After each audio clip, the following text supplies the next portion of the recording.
What is going on, beautiful people? Welcome back to another episode of the Narcissist Code. I'm your favorite self-aware narcissist, Mr. Lee Hammock, better known as Mental Healness across all social media platforms. If this is your first time seeing my face or hearing my voice on my little mic, I am a diagnosed narcissist and I use my platform to raise awareness for narcissistic personality disorder, get more people into therapy. Like myself, I've been in therapy since October of 2017 and also validate the victims and survivors of said disorder. That's a mouthful, y'all.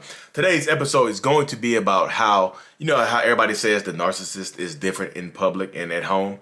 The survivor, victim of narcissistic abuse is also going to be different out in public and at home as well. First of all, let me shout out the webinar we're having, the live Zoom webinar that we're having on April 6th at 7 p.m. Eastern Standard Time called Overcoming How to Recognize and Overcome Narcissistic Abuse. The link is going to be in the comment section.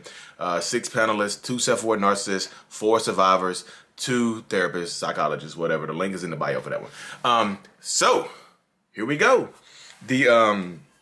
So, like I said in the beginning, everybody says that the narcissist is going to be different out in public and at home. Yes, because the narcissist has an image to uphold. Like, as a narcissistic person, reputation means everything. Like, we want to protect our reputation and image at all costs. Like, literally at all costs. Like, whatever it takes to make people think I'm a good person, I'm going to do it, says the narcissistic person in your life. Typically, because, and narcissists know that they are doing you wrong. I've covered it in multiple videos. Narcissists know 100% that they know that they are doing you wrong, which is why they want you to hide the things that they do. Hide the things that they put you through. Hide all of that jazz. You know why? Because they know it's wrong. Why? If it's not wrong, why hide it? Why hide the cheating and the beatings and the whatever is going on in the household? Why hide it? If you're so proud of it, why hide the things you're proud of? You see how that works? Because they're not proud of it. You see exactly how that works right there. So if you're dealing with a narcissist, toxic person or whatnot, also understand that the victim or the survivor, whatever state you're in, or the thriver, whatever state you're in, whatever stage you're in this journey of narcissistic abuse and healing, you are also going to be different out in public and at home as well. Because a lot of times when I'm doing my Zoom one-on-ones, I'm talking to literally millionaire men and women. Literally well-off people that are strong CEOs of businesses, doctors, psychologists, therapists. I'm talking to from every walk of life. I've talked to people over Zoom. I have, and it's very, very interesting that I talk to a lot of people in high positions in life that manage a lot of people, that own businesses and have employees and tell people what to do and things like that. And they're superstars out in public and at work and things like that. But when they go home to that narcissistic household, they're completely different people. It's like they give up their identities to be with this narcissistic person. Because I guess on the outside world, you have everything that you're looking for. You have the success and whatnot. You have the dream. Most people, some people, not most.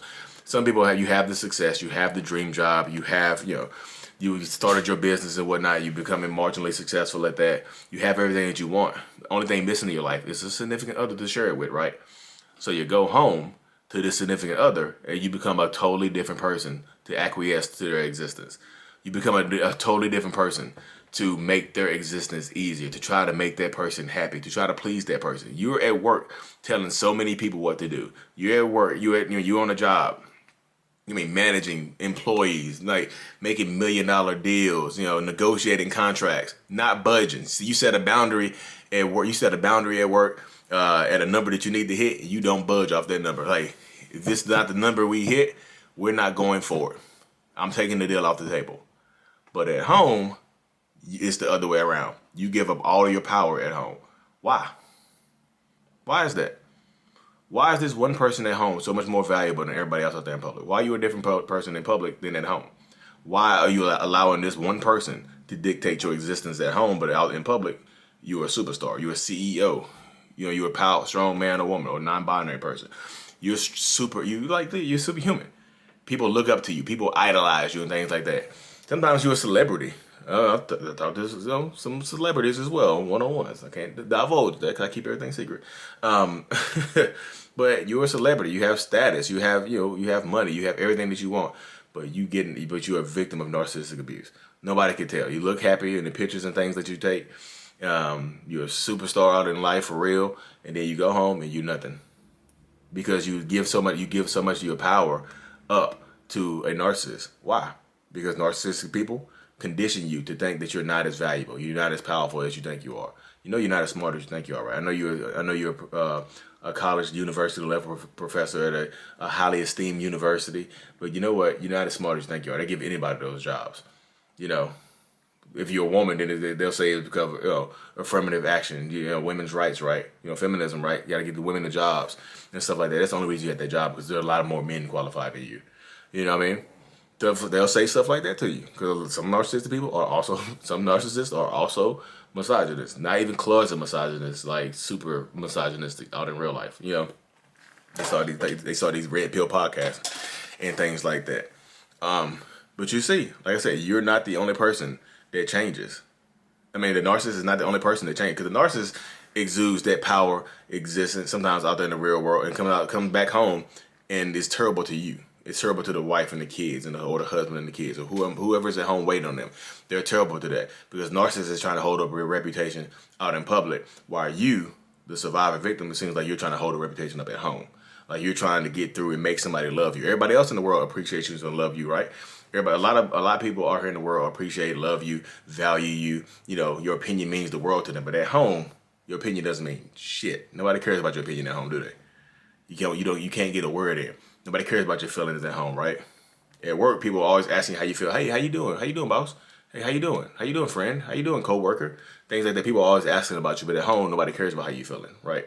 Your feelings get invalidated because you've given up so much of your time, effort, energy, and power to this one person. Why? Why is that?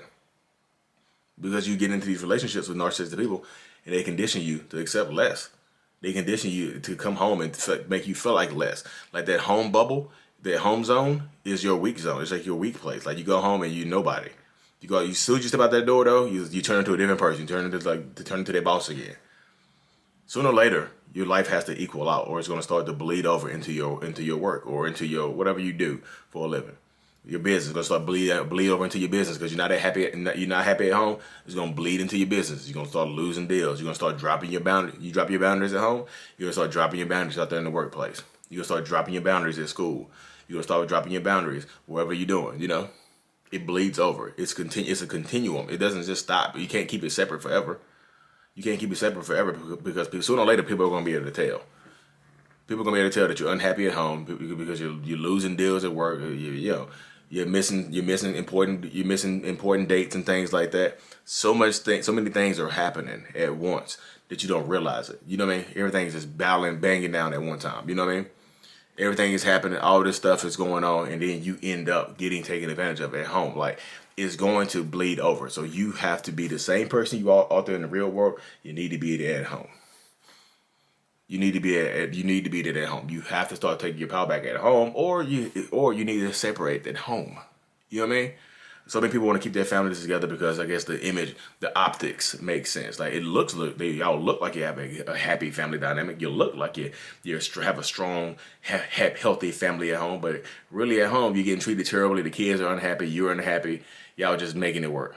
You can't wait to you can't it just seems like you leave the house. The home is supposed to be your safe zone. You're supposed to feel like you can do anything at home. You're supposed to feel like you can go home, do what you want to do, say what you want to say, and you're working together. But if you leave, but as soon as you leave that house, you're a totally different person. Like, home is not the safe zone. Home is the zone where your dreams, your feelings go to die. Like, you don't matter. But as soon as you step outside of that, it's like your home is like got a radiation tint over it.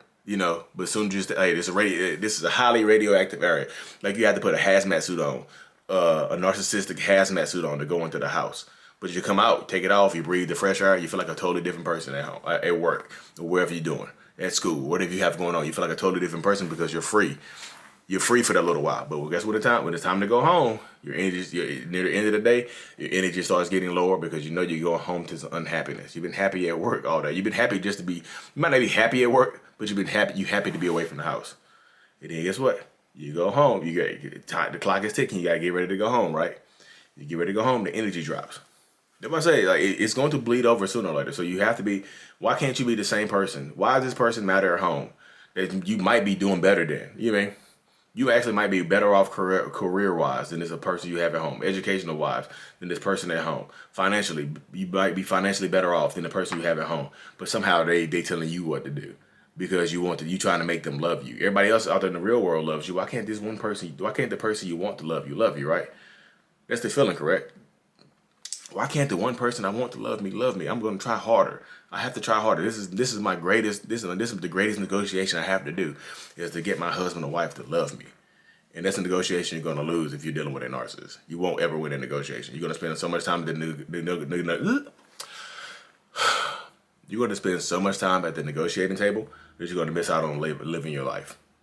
But y'all, anyways, y'all have to hop off this thing because y'all have one-on-ones coming up today, and I have a special meeting coming up today as well. So thank y'all for tuning in. Like I said, their webinar is going to be amazing. It's going to be awesome. April 6th, April 7th, April 6th.